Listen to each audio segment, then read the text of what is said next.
መልካም ዜና አለን። thedeeperwalk.com ኤልሳና ዘላለም ተባረኩ። እግዚአብሔርን እናመሰግናለን። የእግዚአብሔር ስም ብሩክ ይሁን። ባለፈው ጊዜ የሪቫይቫል ምልክት ትልቁ ነቅተን የእግዚአብሔር ደስታ በልባችን ውስጥ ሲፈስ ነበር ያየነው። አሁን ደግሞ የውጊያ ስልት እንመልከት። እንግዲህ ውጊያ ለማሸነፍ ጠላታችንን ማወቅ አለብንና ጠላታችን ከስጋና ከደም ጋር አይደለም የምንዋጋው፣ ከዲያብሎስ ከመንፈሳዊ ሰራዊት ከክፋት ሰራዊት ጋር ነው የምንዋጋው። ይሄ ጠላታችን ደግሞ ስንት ዓመት ሙሉ ኤክስፐርት ነው በማታለል በመዋሸት ነው። ስንት ዓለም ከተፈጠረ ጀምሮ ማለት ነው፣ እሱ ከተፈጠረ ከወደቀ ጀምሮ ስንቶቹን ሲያታለል ብዙ ልምድ ያካበተ ጠላት ነው ያለን እና ማስተዋል ይኖርብናል። አመጣጡን አይተን እኛ ደግሞ የበለጠ ብልህ በመንፈስ ቅዱስ በእግዚአብሔር ቃል ብልሃት ደግሞ እኛ ደግሞ መዋጋት አለብን። የእግዚአብሔር ቃል ዮሐንስ 10:10 ላይ ሌባው ሊሰርቅ ሊያርድ ሊያጠፋም ነው የሚመጣው ብሎ ይናገራል። እንግዲህ ኦርደሩን ተመልከቱ። ሰይጣን የሚጀምረው ውጊያ የሚጀምረው በመስረቅ ነው የሚጀምረው።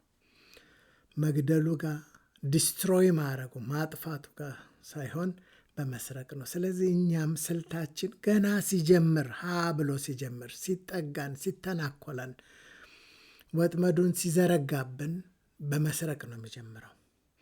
እንዳንሰረቅ የሚል ነው እንግዲህ አንደኛው ስልት። ገና ከመጀመሩ ገና አክሰስ ከማግኘቱ በፊት እንዳንሰረቅ የሚለውን ሐሳብ እንያዝ። ምንድን ነው የሚሰርቀው ጠላት? መጀመሪያ የሚሰርቀው ምንድን ነው? መጀመሪያ የሚሰርቀው ክርስቶስ የሰጠን ሕይወት የሚገልጥ የሚያንጸባርቀውን ደስታን ነው የሚሰርቀው። ደስታ ለየት ያለ ነገር ነው። ደስታ የሪቫይቫል ምልክት የሆነው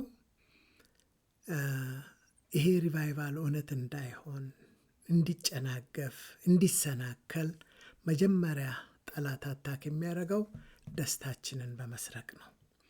ደስታን እስቲ እንየው። በእግዚአብሔር ቃል ውስጥ የሌለበት ቦታ የለም። የክርስቶስ ሕይወት ሲጀመር የማዳኑ ደስታ አለ። ሲጀመር በእግዚአብሔር መንግስት ውስጥ የእግዚአብሔር መንግስት በመንፈስ ቅዱስ የሆነ ደስታ ነው ይላል።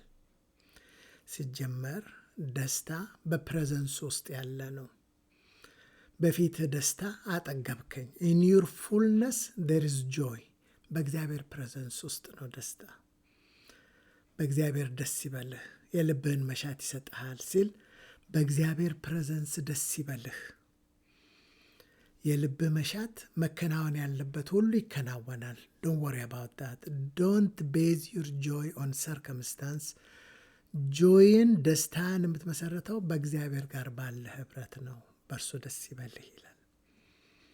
ነህምያ ላይ የእግዚአብሔር ደስታ ኃይላችን ነው ጉልበታችን ነው ይላል። ኢቭን ፈተና እንኳን ደስታችንን አይወስድም። ልዩ ልዩ ፈተና ሲደርስባችሁ እንደ ሙሉ ደስታ ቁጠሩት ይላል ያዕቆብ። በደስታ የሚያናጋ ደስታችንን በመከራ ውስጥ እንኳን ደስታ አለ። ብዙ ጥያቄ ቢኖርብን ጌታ ቅርብ ነው። ሁል ጊዜ ደስ ይበላችሁ፣ ልመናችሁን በምስጋና አስታውቁ እንጂ በአንዳች አትጨነቁ። ሁል ጊዜ ደስ ይበላችሁ፣ ደግሜ እላለሁ ደስ ይበላችሁ ይላል ፊልጵስዩስ ላይ። ደስታ ወደፊትም የሚጠብቀን ያ ነው። መክሊታችንን ሰርተን በክርስቶስ ፍርድ ወንበር ፊት ቀርበን ሽልማታችንን የጌታን እንደ ስራው ከፍላለሁ ያለውን ሲከፍል ምን እንደሚል ታውቃላችሁ? ጌታ ወደ ደስታ ወደ ጌታ ደስታ ግባ ነው የሚለው። የሚጠብቀንም ደስታ ነው። ጌታ በዕድሜያችን ላይ አንድ ቀን ሲጨምርልን እቺ ናት ጌታ የሰራት ቀን፣ ሐሴትን የምናደርግ በእርሷም ደስ ይበለን ይላል መዝሙር ላይ የእግዚአብሔር ቃል። ቀን እንኳን ሲፈጥርልን ዕድሜያችንን ሲቀጥል ከቀኑ ጋራ ሐሴት እናረግ ዘንድ ከደስታ ጋር ይሰጠናል። ደስታ የመንፈስ ቅዱስ ፍሬ ነው። መንፈስ ቅዱስ የሚያፈራው ፍሬ ነው። ኢየሱስ በዮሐንስ ላይ ደስታችሁ ፍጹም እንዲሆን ይህን ነግሬያችኋለሁ ይላል። በእኔ ኑሩ እኔም በእናንተ። ደስታ የክርስቶስ ፕሮግራም ነው። the pursuit of happiness ይላል ዓለም። ደስታን ለማግኘት ነው የሚሮጠው ዓለም። እግዚአብሔር ደግሞ ደስታችሁ እኔ ነኝ፣ የምትሮጡለት ነገር መኖር የለበትም፣ የምትከታተሉኝ እኔን ነው፣ you follow me፣ ፐርሱ የምታደርጉኝ እኔን ነው ይላል እግዚአብሔር። ከፍጻሜ ጀመራችሁ፣ በማግኘት ጀመራችሁ፣ ደስታን በመቀበል ጀመራችሁ። አሁን የሚቀራችሁ ዓለም ለደስታ ሲሮጥ እናንተ እኔን ተከታተሉኝ ነው የሚለው። ስለዚህ ሰይጣን መጀመሪያ አታክ የሚያደርገው ደስታን በመስረቅ ነው። እኛ በእግዚአብሔር ደስ ብሎን በሁኔታዎች ሁሉ በወጀቦች ሁሉ ውስጥ እግዚአብሔር ከኔ ጋር ነው ብለን ስንጓዝ ደስታን የሚሰርቀው ዳውት እንዲፈጥር ነው። ደስታችን ሲሰረቅ እግዚአብሔርን ኮስችን ስናደርግ፣ ጥያቄ ሲፈጥርብን፣ ዳውት ሲኖረን፣ እምነታችን ሲናጋ፣ ያኔ አገኘን፣ ፖዚሽናችን ወጣ፣ ተጋለጥን ማለት ነው። ለምሳሌ በእግዚአብሔር እየተደሰትን ሐሴት እያረግን በእርሱ ውስጥ ከመኖር ወጣ ብለን ኃጢአትን መደሰት ስንጀምር፣ በኃጢአት ደስታ እናገኛለን ብለን ኮምፕሮማይዝ ስናረግ ሕይወታችንን አክሰስ አገኘ ሰይጣን። አያችሁ፣ አክሰስ አገኘ። ሊጋሊ ከእግራችን በታች ነው ሰይጣን። ከእግራችን በታች የወደቀ ነው፣ የምንጫማው ነው። ክርስቶስ ረገጠው። እኛ የክርስቶስ አካል ነንና ረገጥ ነው። ነገር ግን የተረገጠው የሰይጣን አእምሯችን ላይ ውሸት ይዘራል። በውሸት ነው አፕሮች የሚያደርገን። ያ ውሸቱ ደግሞ ምንድን ነው? ከእግዚአብሔር ጋር ያለንን ህብረት ማበላሸት ነው። ጥያቄ ውስጥ መክተት ነው። እግዚአብሔር አንተ ታውቃለህ ብለን ከእረፍት ውስጥ ማውጣት ነው። በልዑል መጠጊያ የሚኖር ሁሉን በሚችል አምላክ ጥላ ውስጥ ያድራል። በዛ ውስጥ ሆነን ሰይጣን አክሰስ የለውም። ከዛ ሊያወጣን ነው እና እግዚአብሔር አንቅቶን ነቅተን የእግዚአብሔር ደስታ በልባችን ውስጥ እየፈሰሰ መንቀሳቀስ ስንጀምር ሰይጣን ቁጭ ብሎ አያይም። ደስታችንን የሚቀማ የሚሰርቅ ነገር ወጥመድ ያበጃል። ያኔ መንቃት። በጠዋት ስንነሳ በአምልኮ በጸሎት በትጋት ስንነሳ ክሌም የምናደርገው በዚች ቀን ደስታ በእግዚአብሔር የተሰጠኝ ጊፍት ነው። በእግዚአብሔር ሰው ደስ ካለው ሳቲስፋይድ ከሆነ ከረካ ፈተናን ሁሉ ያልፋል። የሚያናውጠው ነገር የለም። ፎከሱ በክርስቶስ ላይ ነው። ክርስቶስ ደግሞ ያንን እድል ካገኘ ታማኝነቱን ያስረግጣል፣ ያሳልፋል። በእሳት ውስጥ ያሳልፋል፣ በባህር ውስጥ ያሳልፋል፣ በወጀብ ውስጥ ያሳልፋል። ጌታ የሚፈልገው የሚያምነውን ነው። ልጁ ያምነው ዘንድ አንተ ታውቃለህ ብሎ በእግዚአብሔር የሚያርፍ ሰው ነው የሚፈልገው ጌታ።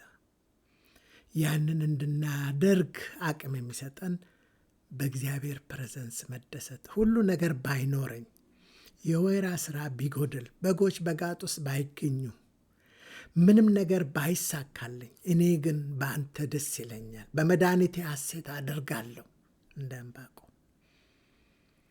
ያኔ ሰይጣን ግራ ነው የሚገባው። ካሁን አሁን ከእግዚአብሔር ተጣላ ሲል፣ ካሁን አሁን አንገትህን ደፋ ሲል፣ ካሁን አሁን ቆዘምክ ሲል፣ እንዴ ጌታ ከኔ ጋር ነው፣ ደስታዬንማ አትወስድም። ደስታማ በርዝ ራይቴ ነው፣ የመወለድ የልጅነት ስልጣን ነው፣ ጊፍት ነው። ይህንንማ አትነካም ስንለው ግራ ነው የሚገባው። እግዚአብሔር ከኛ ጋር ነው። እግዚአብሔር የጀመረውን ይፈጽመዋል። መሰናክላችንን ሁሉ ይነቃቅለዋል። በወጀብ ውስጥ መንገድ አለው፣ በባህር ውስጥ መንገድ አለው፣ በእሳቱ ውስጥ መንገድ አለው። በዛ ሁሉ አልፈን የእግዚአብሔርን ክብር አይተን እግዚአብሔርን አክብረን ሕይወታችን ለእርሱ ሽታ መልካም ሽታ ሆኖ በደስታ ይህንን ሕይወት እንድንኖር ሕይወት ሊሰጠን እንዲበዛልን የመጣውን ክርስቶስን እናከብር ዘንድ ያንን ክፉ ሌባ መጠንቀቅ አለብን፣ መንቃት አለብን። በልቶን ቦርብሮን ከጣለን በኋላ አይደለም ለውጊያ የምንነሳው። ለውጊያ የምንነሳው መቼ ነው? ደስታችንን ሲነካካን፣ ገና አጠገብ ደርሶ ሹክ ሲል፣ በእግዚአብሔር ላይ ዳውት እግዚአብሔርና እኛ መካከል ሊገባ ሲሞክር፣ ያኔ በኢየሱስ ስም ደስታችንን እንዳናሰርቅ ጸጋው ይጠብቀን ዘንድ በፊቱ እንውደቅ። ጌታ ከኛ ጋር ነው። ደስታችን ክርስቶስ ነው። ደስታችን መንፈስ ቅዱስ ነው። በዚህ ደስታ ስንመላለስ መንፈስ ቅዱስ ይሰራል። ሰይጣን ይታጠርበታል። ዊአር ቅጥር ሰርቶ ያሳልፈናል። ዊአር አንተቸብል። የክርስቶስ ደም ይሸፍነናል። እንዲሁ እንደተመኛት እንዳያት በጠላቶቻችን ፊት እግዚአብሔር ዘይትን አፍስሶ ቀብቶ ጽዋውን አትረፍርፎ ለክብሩ ያበቃናል። ስለዚህ ይህንን ክፉ ጠላት የምናሸንፈው ከእግዚአብሔር ጋር በመጠጋት ነው። የእግዚአብሔር ፕሬዘንስ ነው ደስታ። ወደ እግዚአብሔር እንቅረብ፣ እሱም ይቀርባል። ጠላትን እንቃወማለን፣ ይሸሻል። እግዚአብሔር ከኛ ጋር ነው። እግዚአብሔር በመካከላችን የጀመረውን ሪቫይቫል፣ በውስጣችን በልባችን ውስጥ የተጀመረው መቀጣጠል፣ ደስታና ሐሴት ወደ ብርሃን ይወጣል። በኢየሱስ ስም አሜን።